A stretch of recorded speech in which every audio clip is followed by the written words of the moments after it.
رات میں مغرب سے لے کے طلوع آفتاب تک ساعتیں تو ساری ایک جیسی ہیں، مگر آپ کو معلوم ہے ہر رات کا جب پچھلا پہر ہوتا ہے تو اللہ تبارک و تعالیٰ آسمان دنیا کی طرف اترتے ہیں اپنی شان قدرت کے ساتھ، اور آسمان دنیا پہ اتر کے لوگوں کو پکار کر کہتے ہیں کون ہے مجھ سے توبہ کرنے والا، کون ہے میری بارگاہ میں سوال کرنے والا،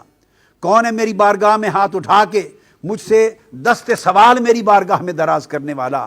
مجھ سے رزق مانگنے والا، تو میں اس کو عطا، کون ہے مجھ سے معافی مانگنے والا۔ تو آپ نے دیکھا کہ رات کے پچھلے پہر کو پہلے پہر پہ پھر فضیلت دے گی، اور اللہ رب العزت نے اس پچھلے پہر کو اپنی خصوصی قربت اور مغفرت کی شان کے ساتھ نواز دیا۔ دنوں کی فضیلتیں، راتوں کی فضیلتیں، مہینوں کی فضیلتیں اور مختلف ساعتوں کی فضیلتیں ہوتی ہیں،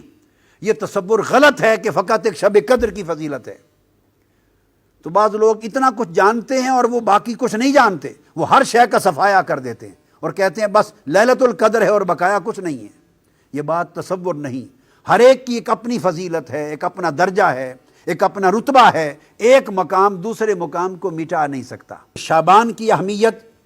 اور اس کے ساتھ آگے نصف شعبان شب برات کی فضیلت و اہمیت کیا ہے، یہ احادیث صحیحہ کے ساتھ ثابت ہے،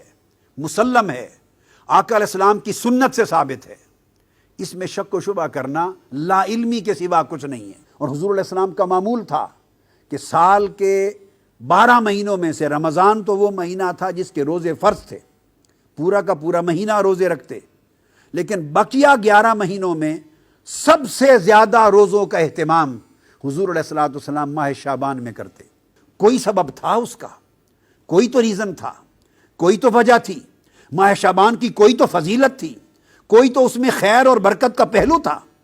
اس کا بیان حضرت عائشہ صدیقہ ام المومنین رضی اللہ تعالی عنہ فرما رہی ہیں، اور امام بخاری نے باب صوم شعبان میں روایت کیا، فما رأیت رسول اللہ صلی اللہ علیہ وآلہ وسلم استکمل صیام شہر الا رمضان،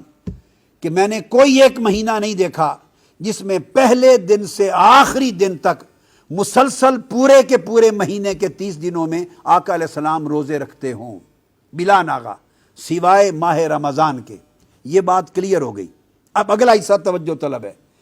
حضرت عائشہ صدیقہ رضی اللہ تعالیٰ عنہ فرماتی ہے وَمَا رَأَيْتُهُ أَكْثَرَ صِيَامًا مِنْهُ فِي شعبان، اور رمضان کے بعد میں نے آقا علیہ السلام کو ماہ شعبان سے بڑھ کر کسی مہینے میں روزے رکھتے ہوئے نہیں دیکھا۔ 11 مہینوں میں سب سے زیادہ روزے آقا علیہ السلام رمضان کے بعد اگر رکھتے تو وہ ماہ شعبان میں رکھتے تھے، حتیٰ کہ آپ نے فرمایا فَإِنَّهُ کان یصوم شعبان کلہ، حتیٰ کہ آقا علیہ السلام شعبان کا پورا مہینہ روزہ رکھتے تھے، اور ہمیں فرماتے جتنی استطاعت ہو تم اس قدر عمل لے لو۔ جب ایک مہینے کو فضیلت ہوتی ہے تو اس مہینے میں کوئی خاص دن ضرور رکھا جاتا ہے، کوئی خاص رات ضرور رکھی جاتی ہے۔ اگر ماہ شعبان کو بقیہ 10 مہینوں پر آقا نے افضل قرار دے دیا ہے تو اس کی بھی کوئی وجہ ہوگی کہ اس کے اندر، اس کی فضیلت کے اندر پھر کوئی ایک فضیلت والا دن اور فضیلت والی رات ضرور ہوگی۔ امام نسائی بیان کرتے ہیں آقا علیہ السلام سے پوچھا گیا یا رسول اللہ کیا وجہ ہے کہ سارے مہینوں کو چھوڑ کر آپ ماہ شعبان میں اتنے روزے رکھتے ہیں اور ماہ شعبان سے اتنی محبت کرتے ہیں اور ماہ شعبان کو رمضان کے بعد سب سے عزیز جان کے روزے رکھتے ہیں؟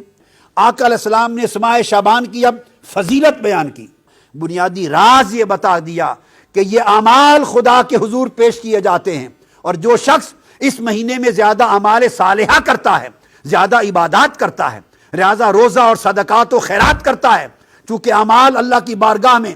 اوپر اٹھائے جاتے ہیں تو لہذا اعمال صالحہ بھی ساتھ جتنی کثرت کے ساتھ جائیں گے تو مغفرت نصیب ہوگی، اللہ کی رحمت نصیب ہوگی، اور اسی قدر اللہ کی بارگاہ سے قرب اور قبولیت نصیب ہوگی۔